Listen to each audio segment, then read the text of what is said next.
A good chicken curry will always connect me to good memories, to my culture, and to so many special people in my life. And that's why chicken curry will always be comfort food for me.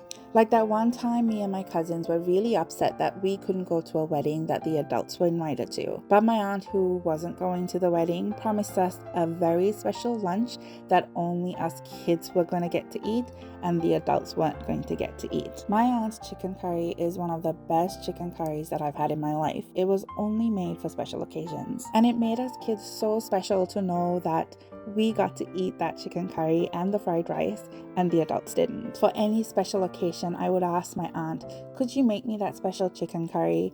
And even though it always took longer to make the chicken curry, she always did. So every time I make my chicken curry recipe, it reminds me of all the memories I have with my mom, my aunt, my grandmothers, and all the comfort that it brought me.